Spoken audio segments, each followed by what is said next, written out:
जय हिंद क्लास। आज के वीडियो में हम देखेंगे पासर परावर्तन के बारे में। देखिए, आपको पार्ट 2 वीडियो में आपको बता दिए थे कि प्रकाश के परावर्तन, उसके बाद बताए थे प्रकाश के परावर्तन के नियम, फिर बताए थे प्रतिबिंब। तो देखिए, हम आपको थोड़ा सा पीछे से रिवीजन कर लेते हैं कि प्रकाश के परावर्तन किसको कहते हैं। तो जब किसी पर जो प्रकाश है किसी वस्तु से टकरा कर अपने ही माध्यम में या लौट जाता है तो हम उसको क्या कहते हैं, प्रकाश का परावर्तन कहते हैं। और उसके बाद हम बताए थे आपको प्रकाश के परावर्तन के नियम। तो देखिए, प्रकाश जो है क्या है, परावर्तन जब लौटता है तो कुछ नियमों का पालन करता है। उस नियम को हम क्या कहते हैं, प्रकाश के परावर्तन के नियम। और ये बताए थे कि प्रकाश के परावर्तन के कितने नियम हैं, तो 2 नियम है। तो कौन कौन नियम है, तो बताए थे पहले हम आपको कुछ नियम बताए थे कि कौन से नियमों का पालन करता है। तो एक आपतित किरण हो गया, फिर हो गया आपतन बिंदु, फिर आपतन बिंदु पर डाला गया अभिलंब, परावर्तित किरण, और ये सब क्या है, आपतन कोण, परावर्तन कोण। तो देखिए, आपको बताए थे कि प्रकाश के परावर्तन के 2 नियम। तो पहला नियम हो जाएगा, प्रकाश के परावर्तन का पहला नियम है आपतित किरण और आपतन परावर्तित किरण, आपतित किरण और परावर्तित किरण। और आपतन बिंदु पर जो डाला गया अभिलंब है वो तीनों क्या है, एक ही समतल में मिलते हैं। दूसरा क्या बताए थे कि आपतन कोण परावर्तन कोण के बराबर होते हैं। उसके बाद बताए थे प्रतिबिंब। प्रतिबिंब किसको कहते हैं, तो हम बताए थे कि किसी बिंदु स्रोत से आती प्रकाश की किरणें परावर्तन के बाद, दर्पण से परावर्तन के बाद जिस बिंदु पर आकर मिलती है या आती हुई प्रतीत होती है उसको हम प्रतिबिंब कहते हैं। क्या कहते हैं, प्रतिबिंब कहते हैं। उसके बाद बताए थे आपको प्रतिबिंब 2 प्रकार के, वास्तविक प्रतिबिंब और आभासी प्रतिबिंब। फिर हम आगे देखते हैं, अगला टॉपिक है पासर परावर्तन। कौन सा है, पासर परावर्तन। तो देखिए, ये पार्ट 3 वीडियो हो जाएगा और पार्ट 2 वीडियो को बढ़िया से आप लोग पहले पढ़ के याद कर लिए, उसके बाद आपको पार्ट 3 वीडियो और अच्छा से समझ में आ जाएगा। ठीक है, तो देखते हैं हम पहले पासर परावर्तन क्या है। वस्तु का दाहिना भाग, यानी वस्तु का दाहिना भाग। पहले आप समझिए पासर परावर्तन को हम कैसे देख सकते हैं। तो आप पहले एक समतल दर्पण लीजिए, समतल दर्पण जैसे कि कहने का आईना। तो आप आईना के पास जाइएगा तो पहले आप एक प्लेट में खाना ले लीजिए और आईना के सामने आप जाकर खाना खाइए। तो आप देखेंगे कि आप दाहिना हाथ से खाना खा रहे हैं तो जो आईना में आपको दिखेगा बायां हाथ। कौन सा हाथ, बायां हाथ, और कुछ नहीं दिखेगा, सभी चीज समान दिखेगा। जैसे कि आपका फेस पूरा सामने सामने एकदम पूरा सेम दिखेगा। लेकिन अगर बढ़िया से ध्यान से देखेगा तो आपको ये भाग जरूर दिखेगा कि आप दाहिना हाथ से खाना खा रहे हैं तो आपको आईना में लगेगा कि कौन सा हाथ से खाना खा रहे हैं, बायां हाथ से। तो यही परावर्तन जो होता है उसी को हम पासर परावर्तन कहते हैं। तो देखिए, पासर परावर्तन क्या कर रहा है कि वस्तु का दाहिना भाग, यानी वस्तु का दाहिना भाग समतल दर्पण में प्रतिबिंब का क्या भाग दिखता है, बायां भाग दिखता है। कौन सा भाग, बायां भाग। और तथा वस्तु का बायां भाग, अब देखते हैं वस्तु का बायां भाग। जैसे देख रहे थे वस्तु का दाहिना भाग, अब देखते हैं वस्तु का बायां भाग। तो कह रहा है वस्तु का बायां भाग प्रतिबिंब में अब कौन सा भाग दिखेगा, दाहिना भाग। यानी एक दूसरे का क्या दिखता है, विपरीत दिखता है, यानी उल्टा दिखता है।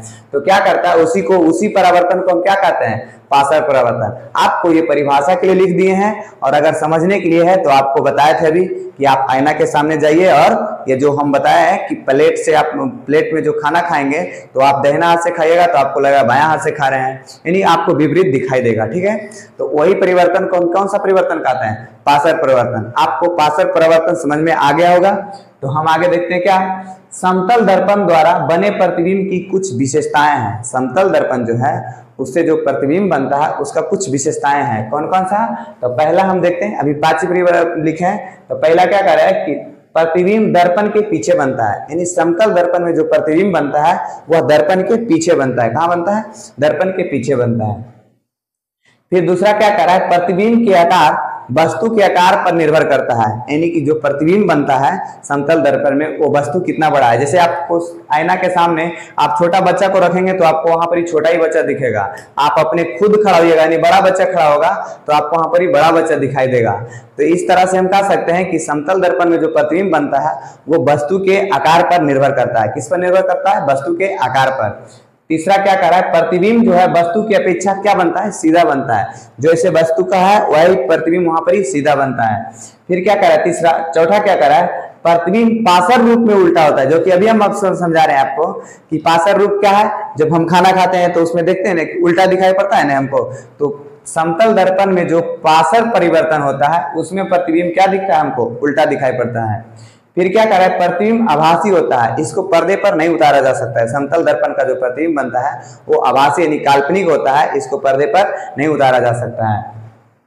यहां तक आपको समझ में आ गया होगा, इसको आज कर लीजिए क्योंकि एग्जाम में यही वाला ज्यादा करके पूछता है कि समतल दर्पण से बना प्रतिबिंब कहाँ बनेगा, पीछे, आगे, उल्टा, सीधा। तो इसको समझ जाएगा कि कैसा बनेगा, पीछे बनेगा। ठीक है, देखिए नियमित और अनियमित परावर्तन, अगला टॉपिक क्या है, नियमित और अनियमित परावर्तन।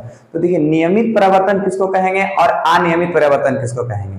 तो देखते हैं पहला नियमित परावर्तन। क्या नियमित परावर्तन, तो कहेंगे कि चिकनी सतह यानी समतल दर्पण यानी लेके चिकनी सतह और उस पे प्रकाश जो है आएगा तो समान रूप से परिवर्तन होगा। क्या, समान रूप से।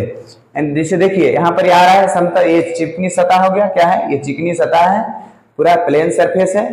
और यहाँ से देखिए प्रकाश की किरण जो आ रहा है और यहाँ देखिए लौटा दिया, यानी समान रूप से हो रहा है। देखिए यहाँ से फिर आया और फिर इसको लौटा दिया। देखिए कहूँ फिर टेढ़ा मेढ़ा नहीं हुआ, जिस लाइन से आ रहा है और सिर्फ क्या कर रहा है, परावर्तन कर रहा है। तो इस कौन सा हो गया, नियमित परावर्तन। कौन सा परावर्तन, नियमित परावर्तन। और दूसरा क्या है, अनियमित परावर्तन। तो अनियमित परावर्तन किसको कहेंगे कि देखिए ये टेढ़ा मेढ़ा रहेगा, इसका जो समतल दर्पण रहेगा, जो नीचे का प्लेन जो सतह रहेगा इसका परावर्तक सतह, वो क्या रहेगा, टेढ़ा मेढ़ा दिखेगा। देखिए टेढ़ा मेढ़ा दिख रहा है आपको, टेढ़ा मेढ़ा रहेगा। तो जब इसका प्रकाश की किरण जब इधर से आएगा ना तो यही भाग में टेढ़ा हो गया। तो देखिए ये सीधा क्या इसके जैसा गमन किया नहीं। फिर देखिए यहाँ से प्रकाश की किरण आ रहा है, फिर देखिए ऊपर चल गया है। मतलब कि विभिन्न दिशाओं में ये क्या हो रहा है, विस्तृत हो रहा है। मतलब विस्तृत मतलब फैल रहा है। देखिए फिर यहाँ से आया प्रकाश की किरण तो ऊपर चल गया, फिर देखिए यहाँ से आया तो इधर चल गया। मतलब क्या है, विभिन्न दिशाओं में परिवर्तित कर रहा है। तो क्या कहेंगे इसको, अनियमित परावर्तन। क्या कहेंगे, अनियमित परावर्तन। देखिए आपको दोनों समझ में आ गया होगा। अगला हम देखते हैं समतल दर्पण के कुछ उपयोग। हम समतल दर्पण का उपयोग कहाँ करते हैं, तो आप तो पहले आपको बताए थे कि समतल दर्पण का उपयोग आईना में करते हैं। तो पहला क्या हो जाएगा, आईने के लिए समतल दर्पण का उपयोग आईना करते हैं। इसके अलावा और भी करते हैं, कहाँ करते हैं, तो परिदर्शी। कहाँ करते हैं, परिदर्शी। देखिए पारदर्शी क्या है, अपारदर्शी का उपयोग कहाँ किया जाता है, आप अभी हम आपको बताते हैं। जैसे देखिए कोई सैनिक है और वो पारदर्शी रख ले रहेगा, परिदर्शी, और क्या करेगा, जैसे देखिए कहीं, ये देखिए पारदर्शी को हम अभी समझा रहे हैं यहाँ पर ही। जैसे एक पाइप है इस तरह से, आइए देखिए नीचे का भाग गया हुआ है, फिर नीचे से फिर क्या हुआ यहाँ पर ही। तो देखिए पहला क्या होगा कि जैसे मान लेते हैं ये पत्थर है और यहाँ पर ही कोई शत्रु इधर बैठा हुआ है या आ रहा है, तो यहाँ पर से हमको छुप करके देखना है कि कोई आ रहा है कि नहीं। तो क्या करेंगे कि पत्थर के ऊपर इसको रख देंगे, ये पाइप का ऊपर वाला भाग जहां से हमको वस्तु को देखना रहेगा, तो उस भाग को ऊपर रखेंगे। और यहाँ से क्या होगा कि यहाँ पर एक ई कोना में समतल दर्पण लगा रहेगा। कौन सा दर्पण, समतल दर्पण। और देखिए नीचे का कोना में भी समतल दर्पण लगा रहेगा। तो यहाँ से जब प्रकाश, जो वस्तु आ रहा है या कोई आदमी आ रहा है या कोई दुश्मन आ रहा है, तो इसका प्रकाश कहाँ जाएगा, प्रतिबिंब। तो यहाँ से प्रकाश किरण प्रवेश करेगा उसका प्रतिबिंब, और यहाँ से जाकर के फिर समतल दर्पण से टकराएगा। तो समतल दर्पण नीचे की ओर कर देगा, क्या, नीचे की ओर परावर्तित कर देगा। और जब नीचे करेगा तो फिर यहाँ पर एक समतल दर्पण लगा हुआ है, एक कोना में लगा रहता है, और यहाँ से फिर ये इसको क्या कर देता है, यहाँ परावर्तित कर देता है। और यहाँ से वो आदमी छुप करके बैठ के देख रहा है, तो उसको वहां से पता चल जाता है कि कौन आ रहा है, कौन नहीं आ रहा है, कौन मतलब क्या है, शत्रु कौन है। तो वहां से क्या है, इसमें आपको दिख जाएगा। तो यही क्या कहलाता है, परिदर्शी कहलाता है। इसका सबसे ज्यादा उपयोग मतलब कि जिससे सैनिक उनिक करता है छुप उप के देखने के लिए। देखिए इसको कहते हैं पेरिस्कोप। क्या कहते हैं, पेरिस्कोप। उसके बाद हम अगला टॉपिक देखते हैं, क्या, तो क्या है, प्रकाश का वर्ण विक्षेपण। क्या है, प्रकाश का वर्ण विक्षेपण। देखिए आपको समतल दर्पण में सभी को बता दिए थे कि क्या बना प्रतिबिंब कैसा होता है, इसका उपयोग कहाँ होता है। उसके बाद हम क्या देखेंगे, प्रकाश का वर्ण विक्षेपण। प्रकाश का वर्ण विक्षेपण क्या है, तो अभी देखते हैं। श्वेत प्रकाश के विभिन्न रंगों के विभक्त होना। जैसे देखिए हमारे सूर्य के प्रकाश में 7 रंगों का मिश्रण है। कितने रंगों का, 7 रंगों। तो जब ये एक श्वेत प्रकाश आ रहा है तो उसको जब हम विभिन्न यानी 7 रंग में विभक्त कर देते हैं, तो हम उसी विभक्त को जो घटना घटता है उसी को हम क्या कहते हैं, प्रकाश का वर्ण विक्षेपण कहते हैं। क्या कहते हैं, प्रकाश का वर्ण विक्षेपण। तो क्या कर रहा है, प्रकाश का वर्ण विक्षेपण श्वेत प्रकाश के विभिन्न रंगों में विभक्त होने की घटना को हम प्रकाश का वर्ण विक्षेपण कहते हैं। देखिए प्रकाश जो है, श्वेत प्रकाश है, वो किसी प्रिज्म से गुजरता है। देखो अभी हम आपको बताएंगे कैसे घटना घटता है, तो हम पहले इसको याद करेंगे खाली से कि प्रकाश का वर्ण विक्षेपण क्या कहलाता है। जब श्वेत प्रकाश के 7 रंगों में, यानी विभिन्न रंगों या 7 रंगों कहेंगे, तो 7 रंगों या विभिन्न रंगों में विभक्त होने की जो घटना घटेगा, क्या घटना घटेगा, उसी को हम क्या कहते हैं, प्रकाश का वर्ण विक्षेपण कहते हैं। तो ये 10th क्लास में पूछा गया था है। आपको ना 8 में पढ़ना तो है ही, आपको 8 में पढ़ा है, लेकिन 10th क्लास के लिए भी VVI में मान लेते हैं, ठीक है। प्रकाश का वर्ण विक्षेपण कहलाता है। देखिए प्रिज्म, अभी आपको प्रिज्म से ही गुजारेंगे, आपको प्रकाश का वर्ण विक्षेपण दिखाई पड़ेगा, ठीक है। देखिए तो क्या कर रहा है, प्रिज्म किसको कहते हैं, तो किसी कोण पर झुके, जैसे देखिए आपको हम दिखाएंगे कि जैसे देखिए एक कॉपी को ले लेते हैं, नोटबुक, देखिए ये कॉपी है, तो क्या कर रहा है कि किसी कोण पर झुके, देखिए ये कोण है, ये कोण है ना, ये कोण पर झुके 2 फलक, देखिए क्या रहा है, किसी कोण पर झुके 2 समतल फलक, ये देखिए समतल है, तो समतल फलक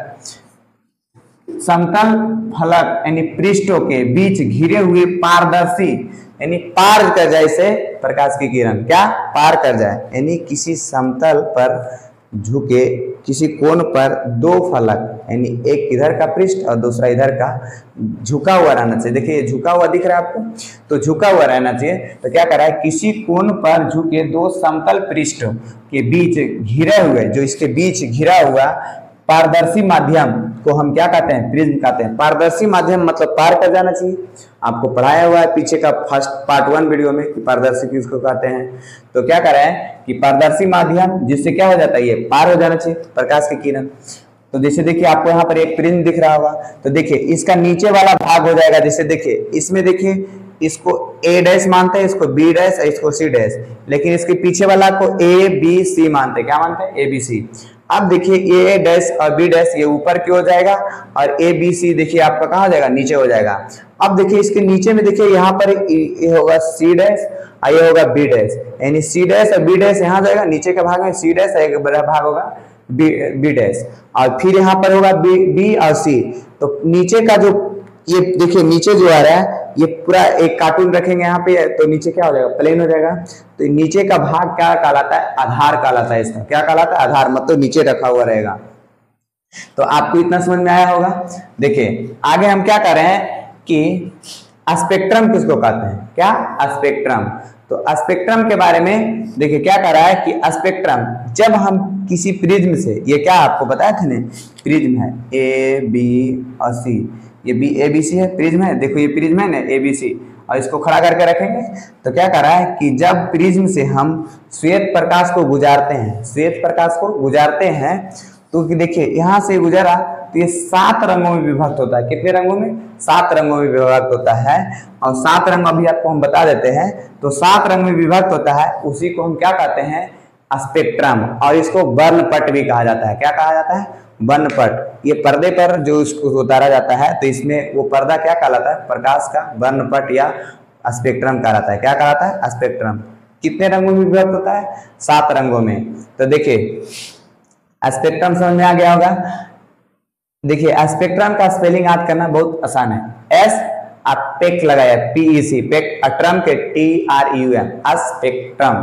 देखिए स्पेक्ट्रम के क्या कह रहे थे कि श्वेत प्रकाश जब किसी प्रिज्म से होकर गुजरता है, तो क्या है, जब श्वेत प्रकाश किसी प्रिज्म से, यह क्या है, प्रिज्म है,